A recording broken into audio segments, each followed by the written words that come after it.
प्रामाण्यता स्वतः उत्पन्न होती है, ये सिद्ध कर दिया। किसी अन्य कारण, जैसे गुण शब्द से कहा था सन्निकर्षादि, कोई भी अन्य कारणों की अपेक्षा नहीं है। प्रमा सामान्य में प्रामाण्यता स्वतः उत्पन्न हो जाती है। और अप्रामाण्यता का स्वरूप बता दिया था, स्मृति अनुभव सर्वसाधारण, तद्वती में तत्प्रकारकत्व बोध, यही प्रामाण्यता है।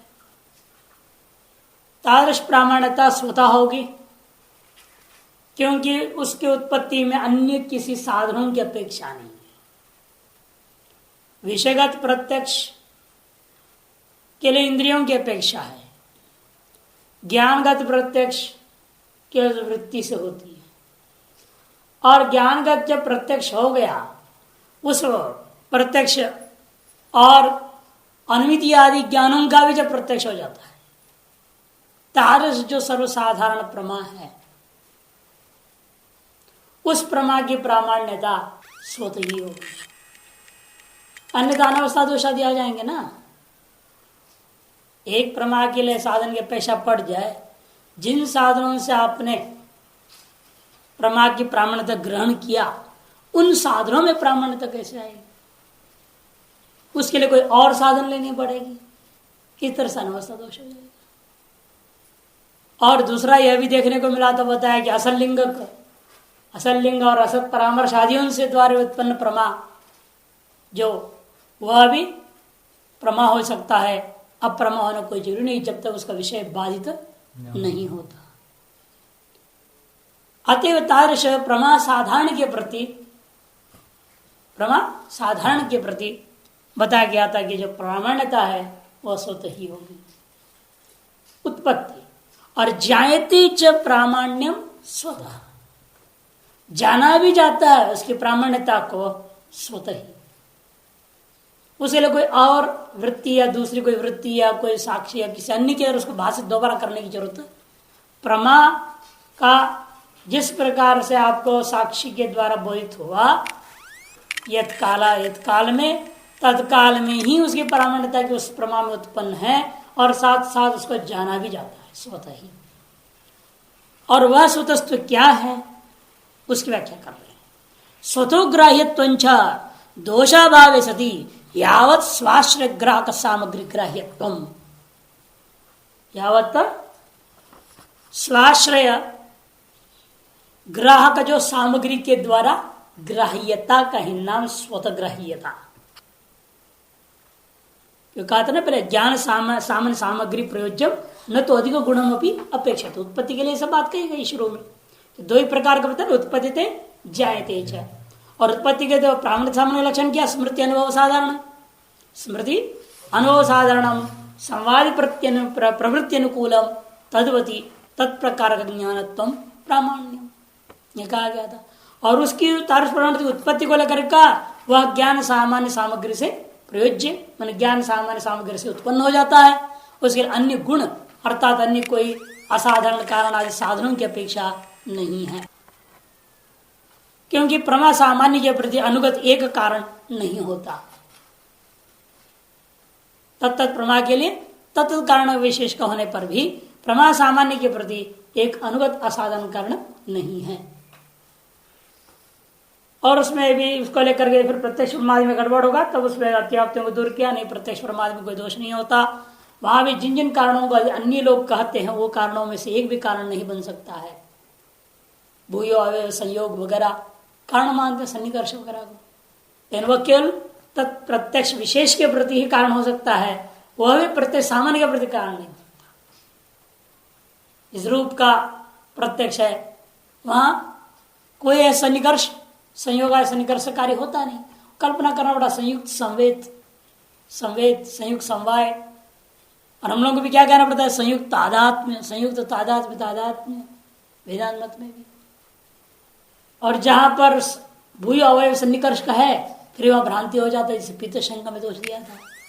और असल लिंग का परामर्श आदियों से भी जो उत्पन्न अनुमिति में भी यथात्मता रहता है, यथार्थता रहती है, प्रामाण्यता रहती है, यावत काल परंतु विषय बाधित नहीं होता। अति ऐसी स्थिति में आप प्रामाण्यता को एक विशेष आसान कारण से उत्पन्न नहीं कर सकते।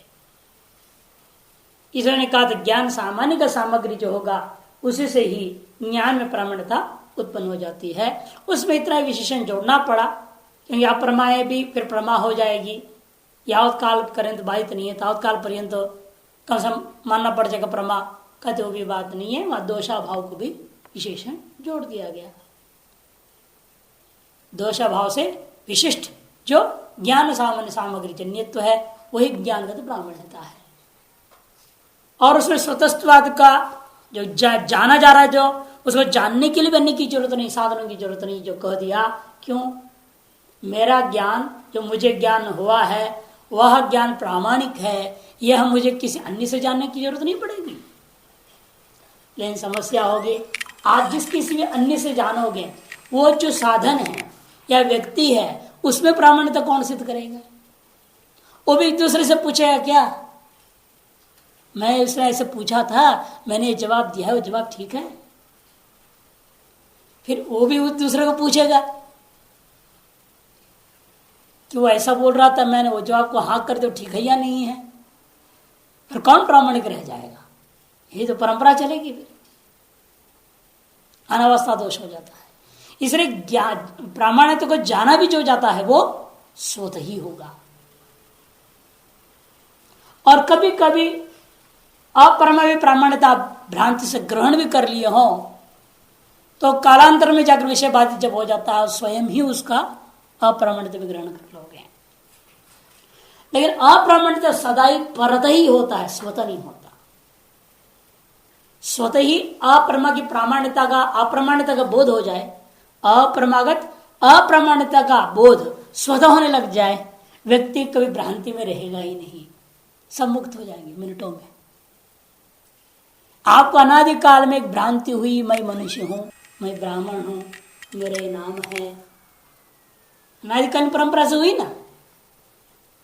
और वो जो भ्रांति गत अप्रामाण्य तो उसी समय ज्ञान हो गया होता आपको, उसमें आपकी आस्था बनती। आज जो शरीर का मोह है, नाम का, जाति का, सबका मोह बना हुआ है, इतना जबरदस्त मोह है। अपने जहां भी है ब्रह्मचर्य आश्रम में तो अपने ब्रह्मचर्य का बड़ा मोह है, मैं ब्रह्मचारी हूं बोलता है वो। गृहस्थ है तो उसको भी मोह है, मैं गृहस्थ हूं, मैं कुछ भी कर सकता हूं, मेरे लिए छूट है, तुम साधु हो, तुम मैं को सहन करो, उल्टा काम। अब वो समझ रहे गृहस्थ आश्रम में रहने वाला उसको लाइसेंस मिल गया है, पुण्य पाप कुछ भी करने का लाइसेंस। ऐसा होता है क्या? यदि अनादि काल में जब भ्रांति हुई वो भ्रांति तत्काल में ही उसका तो अप्रामाण्यता का बोध हो गया होता तो आज दुर्दशा तो होती ही नहीं किसी की भी। इसलिए अप्रामाण्यता स्वतः नहीं है, बल्कि जो कुछ भी प्रमा ज्ञान हो रहा है आपको, भले वह भी ब्रह्म ज्ञान दृष्टिया अप्रमा ही है, किंतु उस प्रमा में जो प्रामाण्यता का इतना जबरदस्त दुराग्रह आपके अंदर है जिसके उसको भंग करना मुश्किल हो गया है। अब किसी को कहे तुम ब्रह्म है, कहने से थोड़ा हो जाता है वो ब्रह्म। तुम पुरुष नहीं हो, तुम स्त्री भी नहीं हो, तुम नपुंसक भी नहीं हो, तुम ब्रह्म हो। वो सुने हंसेगा मन ही मन, पागल है ऐसे बोलते रहता है, मैं तो आदमी हूं, मैं जानता हूं मैं आदमी हूं। और ये कह रहा है तुम आदमी नहीं है, तुम पशु भी नहीं है, तुम ये भी नहीं, तुम वो भी नहीं, तुम कुछ भी नहीं, तुम ब्रह्म। कोई नहीं मानेगा इस बात को। भले लोग साधना में आ गए हैं, साधु संग में आ गए हैं, वेदांत पढ़ रहे हैं तो सुन रहे हैं तो कह देते आओ ब्रह्मास्मि। लेकिन अंदर से कोई नहीं मानता। अंदर से मैं अमुक आदमी हूं, मैं अमुक जाति का हूं, मैं ये हूं, मैं वो हूं। ये इतना जबरदस्त झगड़न है अंदर में। और उस प्रमा में प्रामाण्यता स्वतः होने के कारण से ही ये सब समस्या भी है। जिस अप्रामाण्य में अप्रामाण्यता परता हो जाता है, इस तरह से प्रमा में भी प्रामाण्यता परता होता तो शायद किसी के कहने पर मैं अपने अंदर जो प्रमा है मैं मनुष्य हूं करके उस प्रमा को मैं अप्रमा मान लेता। नहीं मानता, मैं मनुष्य हूं, मैं एक सन्यासी हूं, ये जो ज्ञान है, इस ज्ञान को हम प्रमा मान रहे, और उसमें प्रामाण्यता, यदि दूसरों की मोहर लगने से प्रामाण्यता होती तो गुरु की मोहर लगना जरूरी था ना, फिर या माता पिता मोहर लगाते तब तो मानते। अब किसी की मोहर की जरूरत नहीं है, इसमें ठप्पा लगाने की जरूरत नहीं, उसकी प्रामाण्यता स्वतः सिद्ध है। इसे हम किसी से पूछते भी नहीं, क्या मैं मनुष्य हूं या नहीं हूं, भाई बताओ। आज तो कोई पूछा? आज तो कोई नहीं पूछा कि मैं मनुष्य हूं या नहीं हूं। जब कोई भ्रांति ज्ञान होता है तो उस समय स्वतः ग्राह्य होता, स्वतः ग्राह्य नहीं होता। अब बाद में जब उसको पता चलता है कि भाई गलत, ऐसा मतलब जब ग्रहण हुआ, पहले तो भ्रांति ज्ञान करके ग्रहण ही नहीं हुआ उसको, उसने तो प्रमा ही समझा है ना, इसलिए इससे स्वतः प्रामाण्यता आ गई, प्रवृत्त हो गया। अभिसंवादी होने से उसे भ्रांति तो निश्चय हुआ। यही तो कह रहा हूं, अप्रामाण्यता का उत्पत्ति, अप्रामाण्यता का ज्ञान, ये दोनों ही परत ही होता है। अब जैसे दृश्य प्रपंच को हम मनुष्य, हम ब्राह्मण हैं इत्यादि जो हमारी प्रमा बन रही है, और बोध होने पर ये सब बाधित हो जाएगा। तो फिर ये भी कहाँ स्वतः ग्राह्य रही? हाँ, ये जब तक बाधित नहीं होता तब तक प्रामाणिक है ही है, इसलिए यथा भ्रांति। स्वतः ग्राह्य तो केवल यानी ब्रह्मज्ञानी है, ज्ञानी ही है। वो तो है, ब्रह्मज्ञानी वास्तव स्वतःग्राही होता है। लेकिन अब व्यावहारिक दृष्टिकोण से जब प्रमाग के 36 प्रकार के प्रमाग विचार कर रहे हो आप, इन प्रमाओं की भी तो प्रामाण्यता है ना, नहीं तो व्यवहार ही नहीं होगा। जो व्यवहार हो रहा है, मैं एक ब्राह्मण हूं, मैं एक सन्यासी हूं, यह प्रमाओं में जो प्रामाण्यता स्वतः गृहीत नहीं होता तो आपको इसमें संशय होता कि नहीं होता? उसको जानने के लिए प्रवृत्त होते, और आपको इसमें संशय नहीं।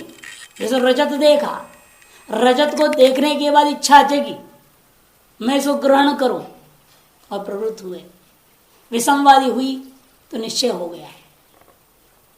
ये संशय भी होता है, रजत है या नहीं, तो भी प्रवृत्त हो जाते हैं। यदि होगा तो मुझे मिल जाएगा, लाभ ही लाभ होगा, इस लालच में संशय होने पर भी व्यक्ति इदम रजतम नवा तो भी प्रवृत्त हो जाता है।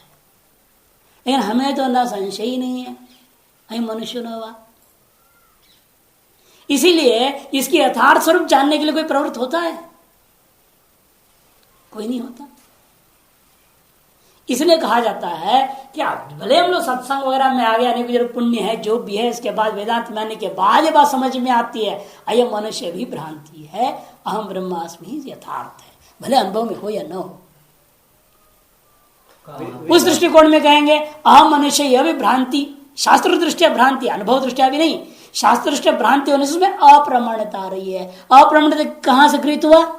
वेदांत के आधार पर, शास्त्र के आधार पर अपरामृत, अनुभव से भी अपरामृत गृहित नहीं हुआ है, परत ही हुआ ना। इसका मतलब हमेशा अप्रामाण्यता परत ही गृहित होता है। और सामान्य दृष्टिकोण से क्या होता है, जो वेदांत शास्त्र पढ़ा नहीं, न जानता है, न समझ रहा है, उसके लिए क्या है? अहम मनुष्य उसके लिए प्रमा है, उसमें जो प्रामाण्यता गृहित, इसलिए उसके लिए स्वतः ही मान्य होगी। और वह स्वतस्थ की व्याख्या कर रहे हैं, स्वतोग्राह्यत्वंच दोषाभावे सती, इसलिए विषय दे रहे हैं, दोषाभावे सती यावत स्वाश्रय ग्राहक सामग्री के द्वारा ग्राह्य है। व्याख्या करें, स्वाश्रय क्या है? वो वृत्ति ज्ञानम, दोष असकृत, स्व से लेना, दोष असकृत प्रामाण्यता, स्व गया प्रामाण्यता, प्रामाण्यता का आश्रय कौन है? वृत्ति ज्ञान, स्व है प्रामाण्यता, उस प्रामाण्यता का आश्रय कौन है? वृत्ति ज्ञान, उस वृत्ति क्रिया का ग्राहक कौन है? साक्षी ज्ञान।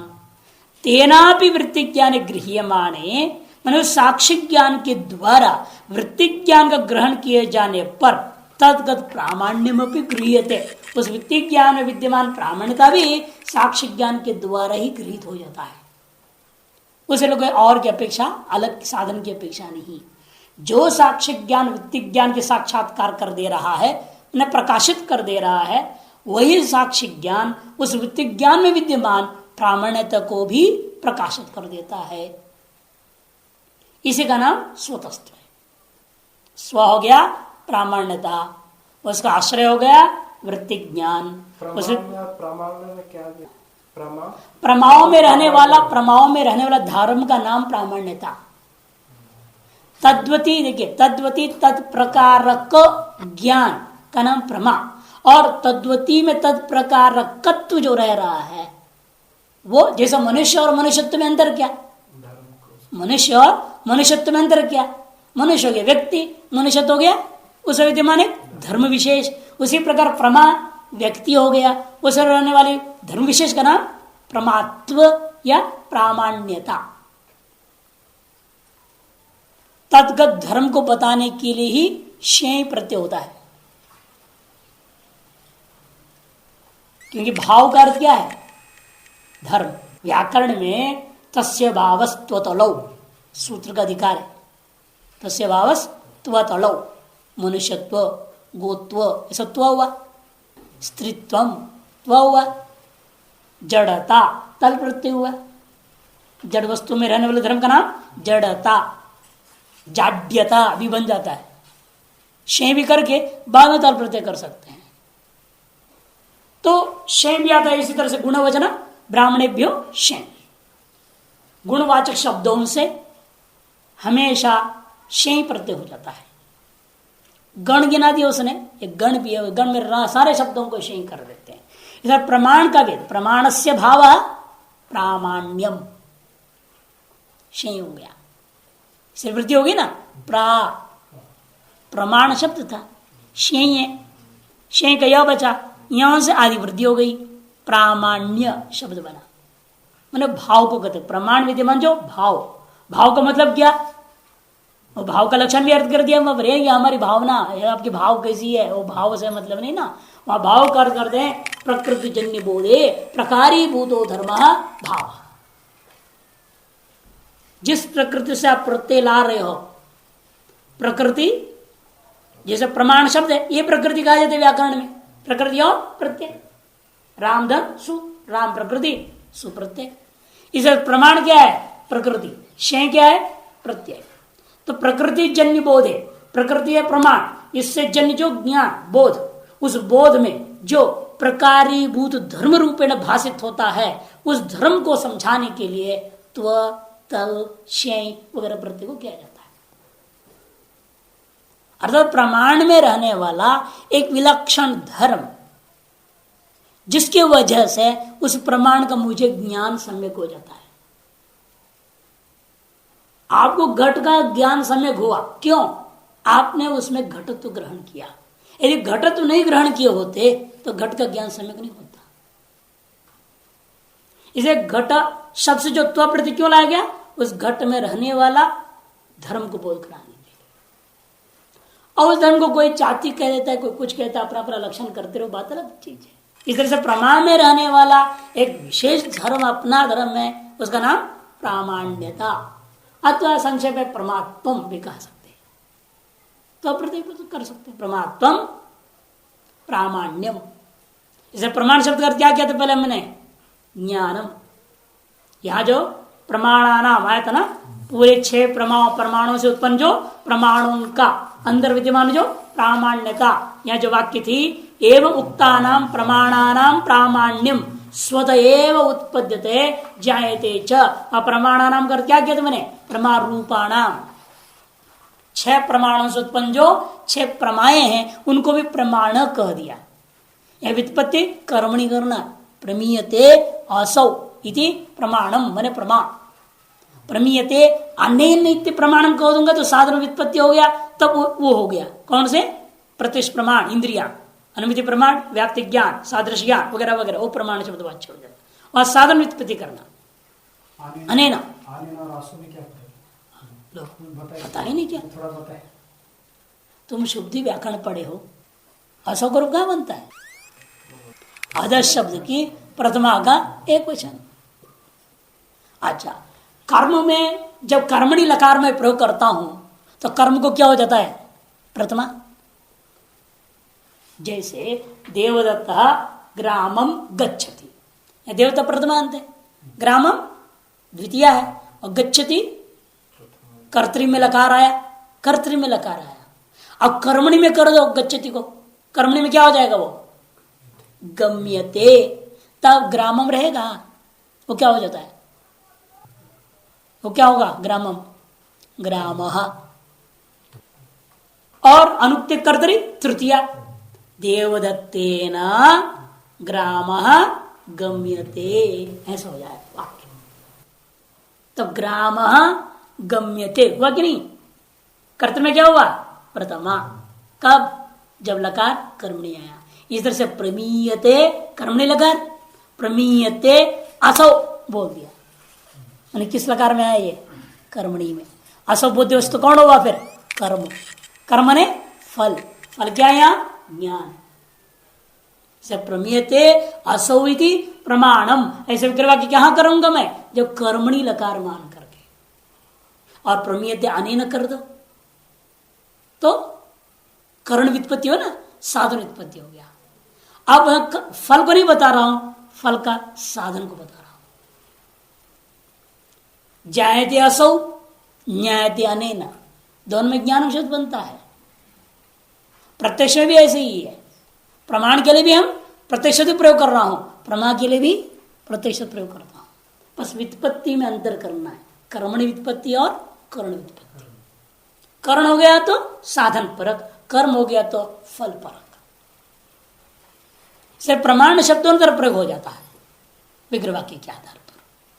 तो यहां जो प्रमाण शब्द से ले रहा हूं प्रमा को, फल को, तदगत जो धर्म विशेष है वही प्रमात्व है अथवा प्रामाण्यता। इसी पर प्रामाण्यत्वम, प्रामाण्यता, ये सब उसी के लिए आ रहा है शब्द, प्रमात्व के लिए ही प्रयोग हो रहा है। तो इसे स्व हो गया, दोष असकृत प्रामाण्यता। तार प्रामाण्यता का आश्रय कौन है? वृत्ति ज्ञान। उस वृत्ति ज्ञान का ग्राहक कौन होता है? हमेशा साक्षी ज्ञान। और वह साक्षी ज्ञान के द्वारा वृत्ति ज्ञान के ग्रहण करने पर तद्गत प्रामाण्यमपि गृह्यते, वही साक्षी ज्ञान के द्वारा वृत्ति ज्ञान में विद्यमान जो प्रामाण्यता है वह भी गृहीत हो जाता है। अन्य किसी साधन से उसको ग्रहण करने की अपेक्षा नहीं है। साक्ष्य ज्ञान पहले वृत्ति ज्ञान को प्रकाशित कर देगा, फिर वृत्ति ज्ञान में विद्यमान जो प्रामाण्यता वो किसी अन्य साधन से प्रकाशित करना पड़े, ऐसी बात नहीं है। इसी का नाम स्वतस्त्व। ध्यान में है? साक्षी कई काम कर जाता है। साक्षी इतनी क्षमता है साक्षी ज्ञान का, साक्षी चैतन्य का। साक्षी ज्ञान साक्षी चैतन्य की चीज है कि वह ज्ञान को भी प्रकाशित कर देगा, ज्ञानगत प्रामाण्यता को भी प्रकाशित कर देगा, और ज्ञान में प्रामाण्यता भी स्वतः ही उत्पन्न हो जाता है। परमा ज्ञान की बात हो रही है। और आगे अलावा कि क्या कह रहे इसमें देखिए, न चैवं प्रामाण्य संशय अनुपत्ति स्यात्। फिर तो इदम ज्ञानम प्रमाणवा, ऐसा संशय किसको होना ही नहीं चाहिए कि प्रमा उत्पन्न होने के साथ साथ प्रामाण्यता गृहीत हो गया, फिर संशय कहां रह जाएगा।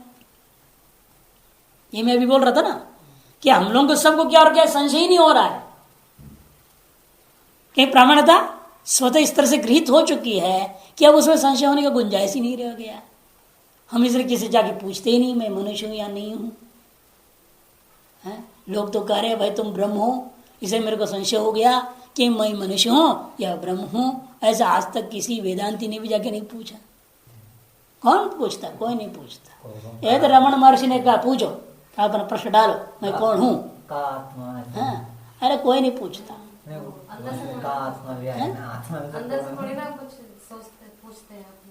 हाँ, ऊपर से चलता है बात, ऊपर ऊपर से चलता है। का आत्मा है शब्द का आत्मा किसमें? ना कथम आत्मा बोला उसमें, वो तो अन्य चीज के लिए कहा गया, वो ब्रह्म के पूछ ही नहीं रहा है वो। इसलिए तत्र संशयानुरोधन दोष से सत्वेना दोषाभाव घटित स्वाश्रय ग्राहक अभावेना तथा प्रामाण्य से अग्रह।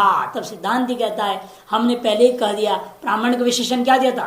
दोष असकृत प्रामाण्यता, वो स्वतःग्राही है। दोष सहकृत प्रामाण्यता संशयग्रस्त हो जाता है। इसलिए हम लोगों ने क्या कहा था पहले ही लक्षण में जो दिया था, दोषाभावे सति यावत स्वाश्रय ग्राहक सामग्री ग्राह्यत्व स्वतो ग्राह्यत्व, ये था ना स्वतो ग्राह्यत्व का लक्षण। दोषाभावे सति, इस समय यहां जब घटा रहे थे स्वशब्द का अर्थ क्या किया था, दोष असहकृत प्रामाण्यता का आश्रय वृत्ति ज्ञान। स्वशब्द से हमने लिया दोष असहकृत प्रामाण्यता। एक किंचित भी दोष दोषाभास भी रह जाए तो भी इसमें प्रामाण्यता गृहित नहीं होगा, वह संशय हो जाएगा। थोड़ा सा भी लेश मात्र भी दोष रहे तो आपको उस विषय में संशय हो जाता है, और संशय के निवारण फिर परतः करना ही पड़ेगा, वह स्वतः नहीं हो सकता। इसलिए इनका कहना है प्रामाण्य संशय आदि का अनुपत्ति दोष आप नहीं दे सकते हमारे ऊपर, क्योंकि तत्र मैंने अप्रामाण्य संशय मैंने दोष विशिष्ट प्रमा, दोष विशिष्ट प्रमा में विद्यमान जो दोष सहकृत प्रामाण्यता, उस प्रामाण्यता का अंदर संशय जरूर होगा। इसलिए संशय का अनुरोध से हम यह मान लेते हैं दोष से सत्वेन, वह दोष तो विद्यमान है। और हमारा लक्षण क्या था, दोषाभावे सति। इसे जहां दोष विद्यमान हो वहां हमारा लक्षण नहीं जा रहा है तो हमारा लक्षण सम्यक अतिव्याप्ति कहां हुआ। दोष अभाव घटित स्वाश्रय ग्राहक अभाव है न, दोषाभाव घटित जो हमारा लक्षण है स्वाश्रय ग्राहकत्वादि, वह लक्षण उसमें नहीं गया। तत्र प्रामाण्य से ग्रहात, उसे प्रामाण्यता तत्र मैंने संशय ज्ञाने प्रामाण्यता का ग्रहण ही नहीं हुआ, अतः उसमें संशय को उत्तर काल में परत उसे प्रामाण्यता या अप्रामाण्यता निश्चय हो जाएगा। अब जैसे वेद को बोलते हैं, अब किसी को संशय हो कि वेद में अद्वैत का निरूपण है या नहीं है, तो उसके लिए भी वेद जो है परता हो जाए। और क्या, वेद में प्रामाण्यता नहीं गृहीत हुआ उसको,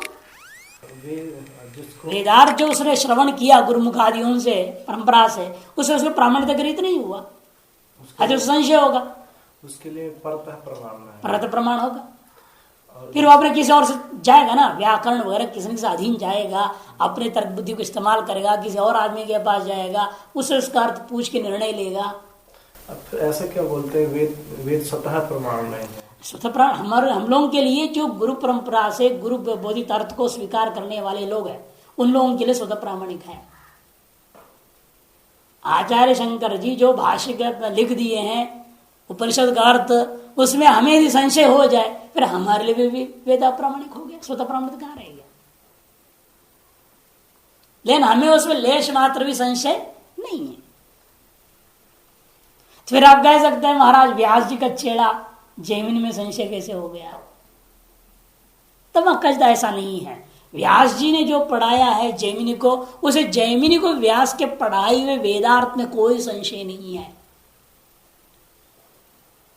ये संशय नहीं हो तो फिर उन्हें क्यों कहा आमना से क्रियार्थत्वात् अनर्थिक मदर्थता नाम, ये सूत्र कैसे बना दिए। आमना ऐसे ज्ञानार्थत्वात् क्यों नहीं कहा। सर्वम कर्म ज्ञानी परिसाम जब गीता वगैरह कह रही है, ये प्रश्न उठा है कई बार हम लोगों के सामने आ चुके प्रश्न, उसका जवाब यही है, वो ये इस वजह से नहीं है कि वेद ज्ञानार्थ नहीं है, ऐसा अर्थ उनको कहने का इष्ट नहीं है। वो आधिकारिक वेद को देख करके, यथा उपनिषद में भी आता है जिजी विषेक्षत गुण समा कुर्वन्नेवेह कर्माणि जिजी विषेक्षत गुण समाह। उन्होंने देखा यदि ईशावास्य सर्वम के आधार पर हम केवल ज्ञान पर सारा वेद करके घोषणा करके बैठ जाएंगे, जो ज्ञान के अधिकारी ही नहीं है वो क्या करेगा, वो जरा गड़बड़ घोटाला हो जाएगा फिर समाज में। इसलिए व्यास के लिए परम कारण को भगवान विशेषण कहीं नहीं आया, जैमिनी के लिए परम कारण को भगवान जैमिनी कहा जाता है। क्यों कहा गया, क्योंकि अनधि जो वेदांत के अनधिकारी है उनकी संख्या इस जगत में बहुल है। वेदांत के अनधिकारी की संख्या ज्यादा है, उनके लिए जो वेद में विहित कर्मों की सम्यक व्यवस्था प्रदान करने वाला तो जैमिनी है, और व्यास जी ने उनको भी पढ़ाया है। और व्यास की विरुद्ध में नहीं लिख कर रहे हैं, भले हम शास्त्रार्थ मीमांसा दर्शन एक दर्शन मानकर शास्त्रार्थ करते हैं, वेदांत वाला मीमांसा दर्शन को खंडन करता है, वो मोक्ष की प्राप्ति ज्ञान से ही होता है, कर्म से नहीं होती, इतने बात को सिद्ध करने के लिए, ज्ञान कर समुच्चय खंडन करने के लिए भले हम लोग कह देते हैं। लेकिन यह अर्थ नहीं रहना चाहिए फिर वहां जैमिनी को गुरु के प्रति श्रद्धा नहीं थी, गुरु के प्रति अर्थ कोई विश्वास नहीं था, ऐसी बात नहीं है। वो अधिकारी बेस उन्होंने व्याख्यान किया। यही व्यवस्था हम लोग सभी आचार्यों को देते। फिर भी यहाँ पर रामानुजाचार्य, रामानंदाचार्य, एक दिन और चर्चा में नहीं कहा था, हम लोग किसी के साथ विरोध नहीं करते हैं, सभी की जरूरत है। अलग अलग सीढ़ियों में रहने वालों के लिए वो सिद्धांत की जरूरत है ना। जो क्रूर अंतकरण वाले उनके लिए मुसलमान धर्म की भी जरूरत है। जब तक दुनिया बकरा काटेगा नहीं तब तक उसकी अक्ल सुधर नहीं सकता है। बकरा काट काट के ही उसकी जो है दिमाग सही होएगा। वो तमोगुण से उभर आना चाहिए ना उसको। तमोगुण से उभरेगा कैसे? तो और तमोगुण में जाएगा, और हिंसा करके और तमोगुण में जाएगा। नहीं, वो हिंसा भी कई बार कहा गया ना भाई, हिंसा भी अंत में एक हद तक ले जाता है, फिर उसके विवेक को खोल देता है। एक हद होती है हिंसा की। वो तो शापग्रस्त असुरों की बात अलग है, उनके हिंसा का कोई एंड ही नहीं था, जो भगवान को ही आना पड़ा। सामान्य मनुष्य के लिए दोनों का ही हद है, एक सीमा है। पाप की भी आप करोगे तो करते जाओ, कितने करो उसकी भी एक सीमा है, पुण्य की भी एक सीमा है। दोनों से विरक्त हो जाता है आदमी। पुण्य की भी सीमा है, केवल पाप से नहीं। तो बहुत पापाचारी हो जाएंगे, क्योंकि निवृत्त हो ही रहा है ना, हो ही जाएंगे आगे। ऐसा सब अगर साधन बना लेंगे, अनादि काल से ऐसे चले आ रहा है परंपरा। हाँ, या तो उसको सत्संग आदि मुनि पाप और पुण्य के मिश्रण से तो मनुष्य हुए हैं, और वहां पर कहीं कृपा हो जाती किसी पुण्य विशेष की वजह से सत्संग आदि प्राप्त हो जाता, विवेक जागृत हो जाता है, अपने आप सबको छोड़ देगा वो। लेकिन दोनों की तारतम्यता चलते रहता है, और सत्वगुणी, रजगुणी, तमोगुणी के आधार पर सारे धर्मों की आवश्यकता है। उनको तो छोड़िए, हमारे यहाँ भी अघोरी संप्रदाय नहीं है। अघोरी क्या करते? मांस पक्षी, पंचमकार है उनकी साधना, अत्यंत तमोगुणी है ना साधना। तंत्र शास्त्र में ऐसी साधनाओं का वर्णन आया है। अरे सनातन धर्म का एक हिस्सा है तंत्र शास्त्र भी। ये तो ईसाई और मुसलमान का दिन तो है ही नहीं, उनको वेद बाह्य करके भले कुछ भी कह लो, लेकिन अपने अंदर भी एक सीढ़ी के रूप में इसको दिया गया है।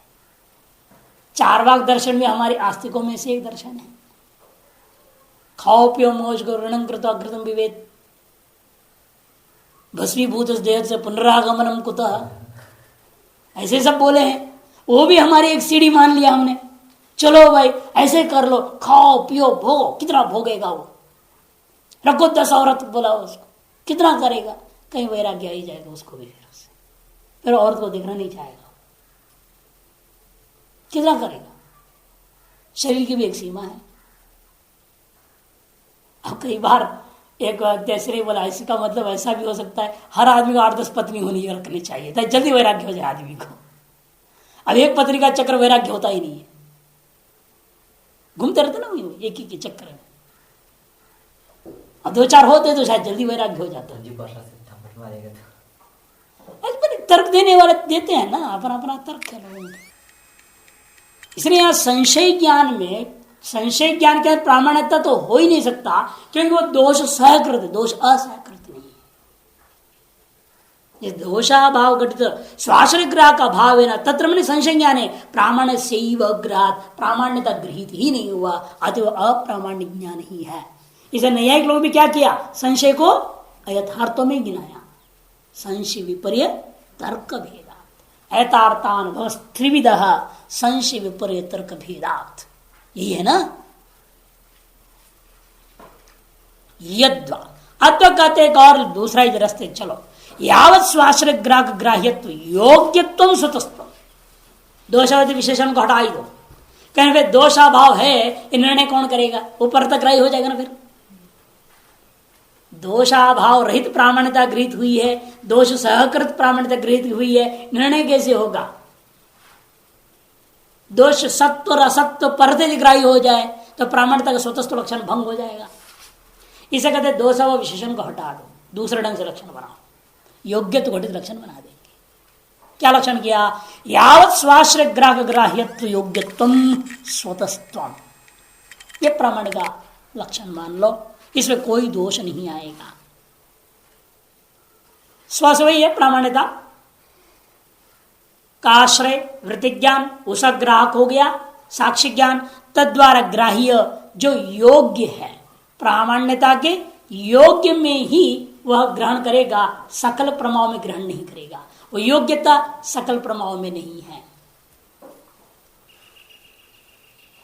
संशय स्थले प्रामाण्य उक्त योग्यता सत्वेपि दोष विषय अग्रहात। संशय स्थलों में क्या हो रहा है? इस प्रामाण्य का लक्षण के अनुसार जो योग्यत्व घटित लक्षण है, यह योग्यता उस संशय ज्ञान में भी रहने पर भी, उस संशय ज्ञान में रहने पर भी सामान्य लक्षण है। किसी भी प्रमा में प्रामाण्यता की योग्यत्व माना जा सकता है ना। जैसे किसी भी पुरुष में क्या है, योग्यत्व मान लिया गया तो विवाह हो जाता है। किसी भी स्त्री को योग्य मान लिया तो विवाह हो जाता है। विवाह के पश्चात ही पता चलता है कि क्या है क्या नहीं है। योग्य यानी बाद में तो पता चलता है ना कौन किस काम के लायक है, कौन किस काम के लायक। लेकिन उसे पूर्व में तो मान लिया गया योग्यत्व है।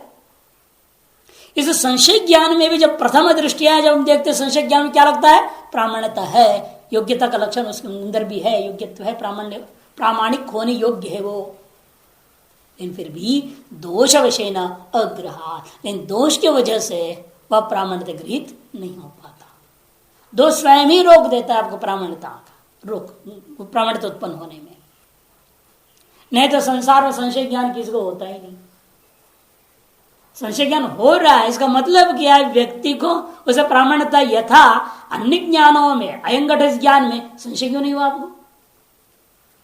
आंखों से घट को देखा, अयंगठ ज्ञान हुआ, उसके बाद अयं घटो न संशय हुआ। इसका मतलब क्या, सभी ज्ञानों में सामान्य रूपेण प्रामाण्यता ग्रहण करने की स्वभाव हम लोगों के अंदर है। लेकिन कहीं संशय उत्पन्न हो रहा है, इसका मतलब क्या, उस ज्ञान में हमारे स्वभावानुरूप हम प्रामाण्यता ग्रहण नहीं कर पा रहे हैं। तारस प्रामाण्यता ग्रहण नहीं कर पा रहे, क्यों? प्रामाण्यता ग्रहण करने में कोई न कोई दोष हमें रोक रहा है, अतएव हमें संशय बोध हो गया।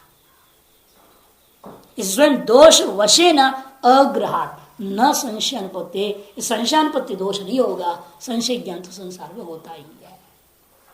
अब संशय जब बात आ गया, अप्रामाण्यता की बात आएगी अपने आप। अप्रामाण्यम तो न ज्ञान सामान्य सामग्री प्रयुज्यम प्रमायाम अपनी अप्रामाण्यापत्य है। अप्रामाण्यता की बात जो है वह ज्ञान सामान्य सामग्री के द्वारा उत्पाद्य भी नहीं है, उत्पत्ति भी स्वतः नहीं है उसका, ज्ञप्ति भी स्वतः नहीं है उसका। अप्रामाण्यता की उत्पत्ति दोषवशात है, अप्रामाण्यता का जो ज्ञप्ति भी अन्यत ही होता है, परत ही होता है। परत माने विसंवादी प्रवृत्ति आदि द्वारा निश्चय होता है, अरे ये ज्ञान अप्रामाणिक था। ये ब्रह्म ज्ञान के अलावा सब तो दोष नहीं थे वो का ब्रह्म ज्ञान के पश्चात आप अब क्या पढ़ रहे हो, 6 प्रमाणों को पढ़ रहे हो ना। 6 प्रमाण पढ़ने का मतलब क्या, ब्रह्म ज्ञान है। तो फिर अब प्रमाणों की चर्चा हुई, उन प्रमाणों से जन्य प्रमाणों की चर्चा हो रही है, उन प्रमाण में विद्यमान प्रामाण्यता की चर्चा हो रही है, उस प्रामाण्यता भी अबाधित है। ब्रह्म ज्ञान के पश्चात, ये तो उन्होंने पहले बोला, मैंने उसका जवाब दे दिया, तो ब्रह्म ज्ञान के पश्चात ये सब अप्रमा ही है, इसमें कोई संशय नहीं है। उस समय की चर्चा नहीं हो रही ना, उस अवस्था की चर्चा हो रही। क्या मुक्त पुरुष में प्रमा ज्ञान होता है, उस प्रमा की प्रामाण्यता कैसे ग्रहण होगा, ये बात उठ रही है अभी। ये किसकी बात हो रही है? उन अज्ञानियों की जो 6 प्रमाणों के द्वारा प्रमाणों को उत्पन्न करके ब्रह्म ज्ञान की ओर आगे बढ़ना चाह रहा है। उन साधक मुमुक्षु जिज्ञासुओं के लिए वेदांत परिभाषा के 6 प्रमाणों का विचार और उन प्रमाणों से जन्य प्रमाणों प्रमाण में होने वाली प्रमाण्यता का विचार चल रहा है। ये ब्रह्म ज्ञान की बात नहीं है, आप उसको मत मिलाओ सारा काम गड़बड़ होगा। प्रमाण्यता इसमें देखना है, तो शास्त्र क्या जरूरत है, शास्त्र में प्रमाण्यता कहाँ रहेगी फिर? शास्त्र भी तो निरर्थक है ना उस अवस्था में, वेद भी अप्रामाणिक है, सब खत्म। ये तो सिर्फ जगत के बंधन काल के विचार चल रहा है, वे एक अज्ञानी है, बंधन में है और 6 प्रमाण उसके पास उपलब्ध है, उन 6 प्रमाणों से विभिन्न प्रकार का ज्ञान कर रहा है और इन ज्ञानों को लेकर के वो ब्रह्म चिंतन करके ब्रह्म स्वरूपानुभूति की ओर आगे बढ़ना चाह रहा है। ऐसे जिज्ञासु साधक मुमुक्षुओं के लिए ही तो है ये, उनके लिए समझाया जा रहा है आपके अपने जीवन में होता हो प्रमा और अप्रमा ज्ञानों में प्रमा में जो प्रामाण्यता है वो कैसे ग्रहण होता है, अप्रमा जो अप्रामाण्यता है वो कैसे ग्रहण होता है, वो विचार। जब तक यही विवेक नहीं होगा, जब तक यही विवेक भी नहीं होगा, प्रमा और अप्रमा जो व्यवहारिक है, व्यवहारिक सत्ता की बात हो रही है, पारमार्थिक सत्ता की बात दृष्टि से तो है नहीं, इस व्यावहारिक सत्ता में प्रमा और अप्रमा दोनों है और इन दोनों का विवेक जब तक नहीं होगा तब तक उस वेद रूपी व्यावहारिक सत्ता में ही तो वेद है, उस वेद जन्य ज्ञान में भी प्रामाण्यता और अप्रामाण्यता विचार आएगा नहीं आएगा। इसलिए प्रामाण्यता के ज्ञान के बिना वेद से जन्य जो ज्ञान है उसमें भी तत्वमसि आदि जन्य ज्ञान में प्रामाण्यता होना जरूरी है। उस प्रामाण्यता के बिना उस ज्ञान को लेकर हम अनुभव करने का प्रयास ही नहीं करेंगे। प्रामाण्यता मान के चल रहे ना आप, तो उनको क्या छोड़ो, वेद को भाष्य को प्रामाणिक मान के चल रहे हैं, उन्होंने जो अर्थ किया वो प्रामाणिक मान के तो एक निष्ठा बना हुआ है, नहीं तो भी कहां है ब्रह्म ज्ञान में वो रहेगा कुछ भी नहीं। जब जगत ही नहीं तो भाष्य कहां है, जैसे उन्होंने अभी बोला जब सारा संसार उस ब्रह्म में कल्पित है, साधुगति प्रकार तुमको क्यों दुख हो रहा है, उसी प्रकार यहां पर भी हमें कहना पड़ेगा ना। समस्या ये जो भी वेदांत को मानने वाले हैं भिन्न भिन्न दर्शन, उनके लिए वो सब प्रमाण में हाँ है क्या, वो स्वतः प्रमाण में स्वतः ही है, कोई संशय नहीं, उसमें विरोध ही नहीं है। उस स्थिति में वही प्रामाणिक है, जब उसे ऊपर उठेगा तो अलग होगा। इसलिए मैं छोटा सा दृष्टांत के समझाने की कोशिश करता हूँ। मान लीजिए आप यहाँ पर अब पहला मंजिल पे खड़े होकर देख रहे हैं, एक आदमी नीचे का मंजिल नीचे खड़ा है धरती पर, वो जो देखिए वर्णन कर रहा है क्षेत्र का, उससे अधिक आप वर्णन करेंगे क्योंकि आपकी दृष्टि व्यापकता में आएगा, उसकी दृष्टि ऊपर के मकान वृद्धि के कहने वो पेट ढक देगा उसको, है ना। ऊपर से देख रहे हैं तो वो सब कुछ दिखाई देता है, और वो ऊपर पहाड़ में खड़े होकर के देख रहा है विहंगम दृष्टि, ये इसी क्षेत्र का वो जो वर्णन करेगा इस क्षेत्र को वो अलग ढंग से वर्णन करेगा, वर्णन सब इसी क्षेत्र का कर रहे हैं। लेकिन नीचे वाला जिस प्रकार से क्षेत्र वर्णन कर सकता है वहां से खड़ा होकर देखने वाला उसी प्रकार से वर्णन नहीं कर सकता। और दूर पे खड़ा हुआ आदमी को मकान में कितना खिड़की भी नहीं दिखेगा, मकान दिखता है, एक है मकान वहां, लेकिन नीचे जो खड़ा है मकान के सामने उसे पता है कितनी खिड़की, कितने दरवाजे हैं, कितने खराब है, कितने कैसे हैं। दोनों का वर्णन में बहुत अंतर है और दोनों एक ही वस्तु का वर्णन कर रहे हैं, एक ही वस्तु का वर्णन कर रहे हैं और कोई भी गलत नहीं है क्या कोई गलत उसमें? उसी प्रकार वेद रूपी एक वस्तु है, उपनिषद रूपी एक वस्तु है, उसको अलग अलग दृष्टि से लोग देख रहे हैं, अलग अलग स्तर से, और अलग अलग अधिकारियों का दृष्टिकोण में रखते हुए उन्हें अलग अलग व्याख्याएं दी। और कोई भी व्याख्या इसलिए गलत नहीं है। आप उस व्याख्या के अधिकारी नहीं होने से आपको पेट में थोड़ा दर्द पैदा होता है और कहेंगे क्या लिख दिया रामानुजाचार्य, ठीक नहीं। और रामानुजाचार्य के भाष्य के अधिकारी जो है वो उनसे पूछो, वो क्या कहेंगे? है ये तो ऐसा तो कोई बोल ही नहीं सकता, बोले तेरा पक्का बात है। जितना आपको शांकर वचनों में है उतनी उसको रामानुज वचनों में है, कोई अंतर नहीं श्रद्धा में। वचन पर सब विरुद्ध है, दोनों उपनिषद पर बोल रहे हैं। अधिकारी वेदांत उसके अंतःकरण की परिशुद्धि जितनी हुई उसके अनुरूप सिद्धांत करो, उसका आकर्षण हो जाता है। तो इसलिए ये सब अधिकारी भेद से उन्होंने जो भी व्याख्यान कर रहे थे, जैमिनी कह रहा है, चाहे माधव कहें, चाहे रामानुज कहें, वो सभी सही कह रहे हैं। वो अधिकारी जो उसमें होगा वो उसके लिए आकर्षण हो, उसमें उसकी ऐसी कट्टरता होगी, चाहे जितना घुमाओ वो नहीं घूमने वाला। और जो अधिकारी अलग है किंतु किसी कर्मवशात वहां जन्म ले लिया है तो कोई रोक नहीं सकता, वो अपने आप उस जगह पहुंच जाएगा। जिस सिद्धांत के अधिकारी हो वो सिद्धांत में पहुंच जाएगा। कितने हिंदू घर में पैदा हुए बाद में ईसाई नहीं हुए, कितने ईसाई विदेशों में आकर के हिंदू बन रहे हैं। तो अधिकारी भेद है, अपने आप वो आकर्षण हो जाता है। इसलिए से प्रामाण्यता और अप्रामाण्यता के विचार में भी यह समझना है। शुरू में हर व्यक्ति को हर प्रमा में प्रामाण्यता ग्रहण होगा ऐसा लगता है, लेकिन ऐसा नहीं होता। यदि ऐसा हो तो किसी व्यक्ति को संशय उत्पन्न नहीं हो सकता।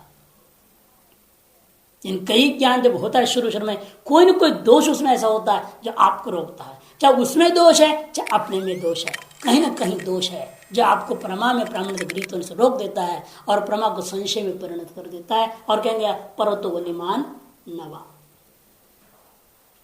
ये हो ही सकती। इसलिए तार्श जो अप्रामाण्यता है वह ज्ञान सामान्य सामग्री से जन्य नहीं है, इसलिए प्रमा में अप्रामाण्यता की आपत्ति भी नहीं होगी। न ज्ञान सामान्य सामग्री प्रयोज्यम प्रमाया में भी अप्रामाण्य आपत्ति, नहीं तो प्रमा भी अप्रमा हो जाएगा।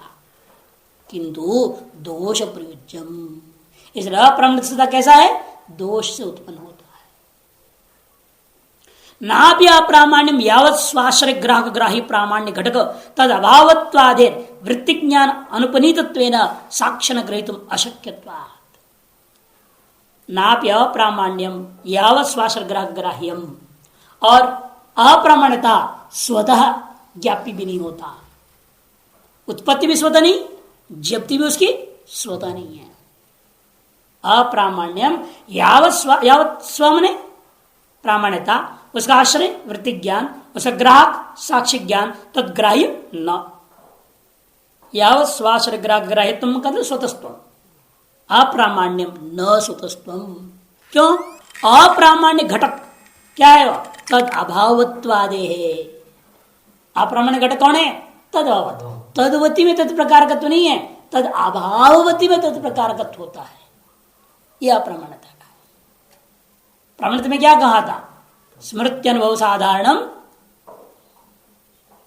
स्मृत्यनुभव साधारण लिया, संवाद प्रवृत्ति अनुकूलम, तदवधि तत्प्रकारकत्व प्रामाण्य। और अप्रामाण्यता होगा ठीक विपरीत हो जाएगी, वहां विसंवादी प्रवृत्ति अनुकूलम हो जाएगा। संवादी प्रवृत्ति अनुकूल नहीं रहेगा, विसंवादी प्रवृत्ति अनुकूलम, तदवती जगह पर तद अभावती तत्प्रकारकत्व अप्रामाण्य, यह लक्षण बनेगा। इसलिए कहते किंतु दोष प्रयोज्यम के बाद कहते अब तद अभावत्वादे वृत्ति ज्ञान अनुपनीतत्वेन, लेकिन तद अभावती में तद प्रकार का तो जो गृहीत हुआ है वो वृत्ति ज्ञान के द्वारा नहीं होता। अनुपनीतत्वेन वृत्ति ज्ञान अनुपनीतत्वेन साक्ष्य न गृहीत अशक्यत्वात्, साक्ष्य के द्वारा से ग्रहण करना संभव नहीं होता। किंतु विसंवादी प्रवृत्त्यादि लिंग का अनुमित्यादि विषय, किंतु क्या होगा?